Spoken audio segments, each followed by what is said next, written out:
Magandang araw sa inyong lahat. Ngayon ay ipagpapatuloy natin ang ating pag-aaral patungkol sa Church is an independent institution.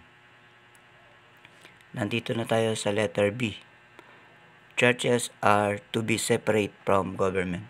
Yung umpisa na pinag-aralan natin nakalipas na linggo, each New Testament Baptist Church is independent. Nung isang linggo pinag-aralan natin na tayo ay independent sa ibang church. At ngayon naman ay pag-aaralan natin na ang patungkol sa pagiging separate ng church sa government.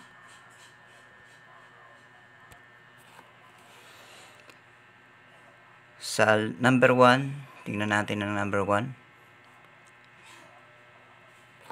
The Word of God teaches a complete separation between spiritual and secular. Saan natin makikita yan? Ang Biblia daw ay nagsasabi ng pagiging separate natin from spiritual to secular. Anong ibig sabihin ng spiritual to secular?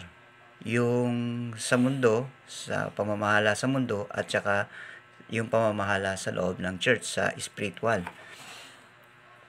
Makikita natin yan dito sa Mateo chapter 22 verse 21. Doon sa note natin. Matthew chapter 22 verse 21b. Yan, basahin natin.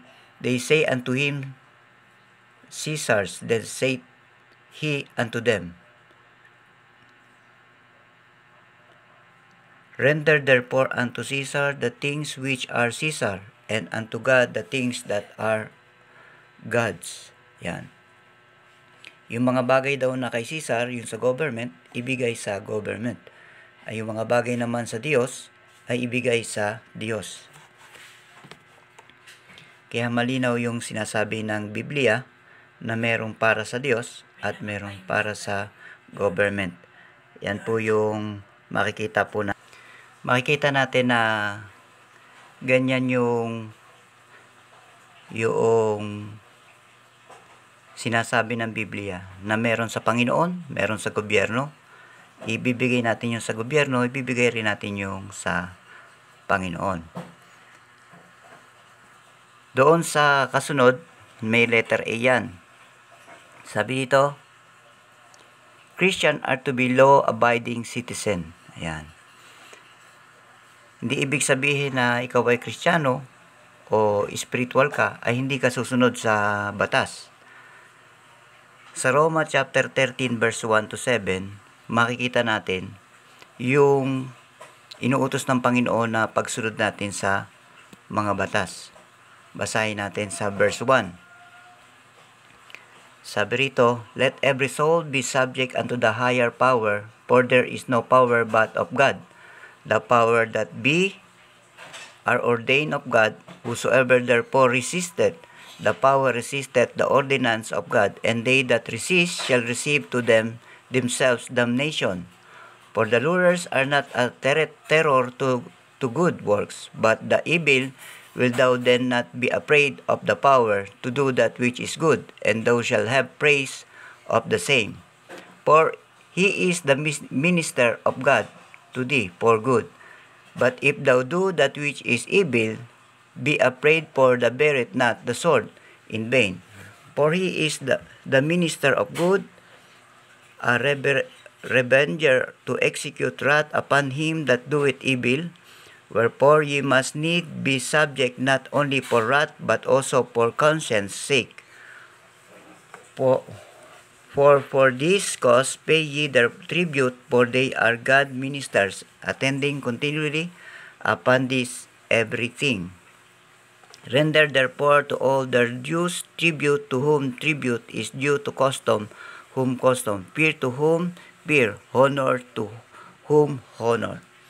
Yan, makikita natin dito sa sinasabi sa Roma chapter 13 verse 1 hanggang 7 na tayong mga mananampalataya o mga believer ay dapat tayo ay sumunod sa gobyerno. Kung sino man yung bibigyan natin sa kanila ng parangal, bigyan natin sila ng parangal. At kung ano naman yung para sa kanila, ibigay natin para sa kanila. Hindi ibig sabihin na tayo ay nasa church o mga Kristiyano tayo ay hindi tayo susunod sa gobyerno. Kaya importante yon. Pero, meron tinatawag na non-negotiable. Ano yung ibig sabihin na non-negotiable? Pagdating doon sa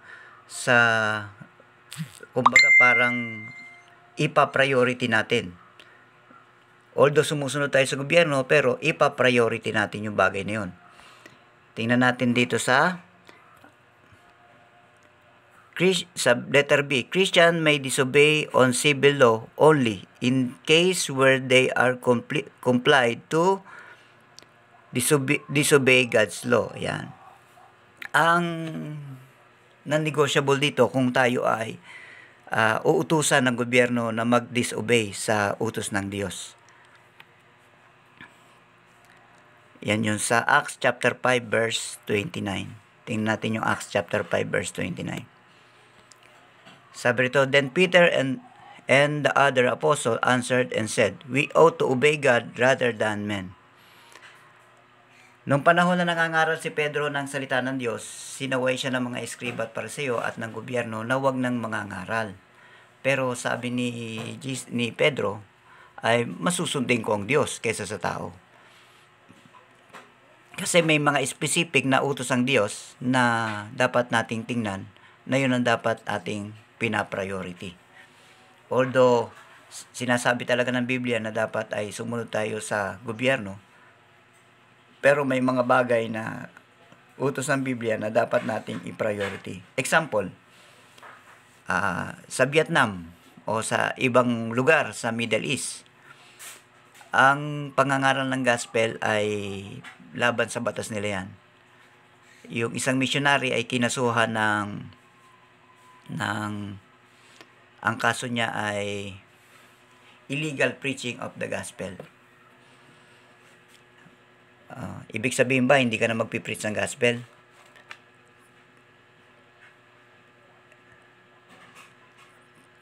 Dahil illegal sa kanila ang pagpipreach ng gospel. Siyempre, dahil illegal sa kanila, susundin mo yung gobyerno na hindi ka magpipreach ng gospel sa public. Pero, ipipreach mo ang gospel sa mga lugar na hindi publiko.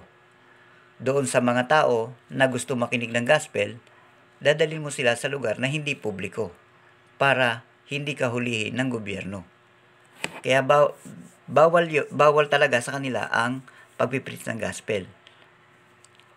Kaya, mangangaral ka ng gospel doon sa hindi pampublikong lugar. Bawal pa rin ba sa kanila yon? Bawal pa rin sa kanila yon, siyempre. Pero, mas uunahin mo ang Panginoon. Ngayon, kung ikaw ay magpipreach sa kanila sa pampublikong lugar, huhulihin ka talaga nila. Hindi mo pa pwedeng sabihin na, ay hindi nyo ako pwedeng hulihin dahil ako ay nangangaral ng gospel.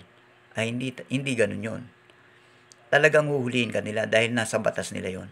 Yun ang ibig sabihin na dapat mag-obey ka sa gobyerno. Hindi ka pa pwedeng lumaban doon. Lalong makakasuhan ka. Kaya ang pangangaral ng salita ng Diyos, isa yan sa mga non-negotiable. Pero hindi ka ang kukunin mo dyan, magsusunod ka pa rin sa gobyerno, pero hindi ka magpipreach sa public, kundi doon sa mga lugar na tago. Kaya sa Saudi, may mga tago na pag-aaral ng Biblia. Kasi bawal din sa kanila doon. Kaya merong mga bagay na non-negotiable. Pero gagawin mo pa rin yun na may pagsunod doon sa gobyerno. Huwag kang mag-preach doon sa public. Doon sa mga pribadong lugar na hindi nila alam. Yun yun. Kasi bawal sa kanilang batas yun. Yung letter number 2, government should not involve themselves with establishment or support of any particular religious group except to offer security and protection as would for all citizens of the land. Ito dapat sana ang mangyari sa gobyerno. Ang church ay separate sa gobyerno, pero ang gobyerno, responsibility pa rin niya na protektahan ang lahat ng mga tao. Ano man uri ng religion yan. Kasi, yan ay citizen ng gobyerno. Yun. Para naman yun sa gobyerno. At saka, maraming government naman na talagang ginagawa nila yan. Pinoprotektahan nila ang lahat ng citizen ng kanilang bansa. May tanong ba kayo sa ating pinag-aralan? Ngayon ay pinag-aralan natin ang government. Ang church ay separate sa government. At dapat tayo ang sumunod sa government. Ibigay natin sa government yung sa government yung para sa government. May dapat yung katulad ng pagtatax o anuman na dapat na ibigay natin sa government. Pero yung sa Panginoon, ibigay rin natin yung sa Panginoon. Kung sa pagsunod sa batas, dapat tayong sumunod sa batas sa gobyerno. Pero meron ngang ilan na non-negotiable, katulad ng pag-ngaral ng salita ng Diyos. Pag pinagbawalan ka ng gobyerno, siyempre, utos ng Panginoon yun, i-continue natin yun. Pero, pagsunod pa rin sa gobyerno, hindi ka magtuturo sa mga pampublikong lugar dahil nasunod ka sa pamamahala ng gobyerno. Ganun yun.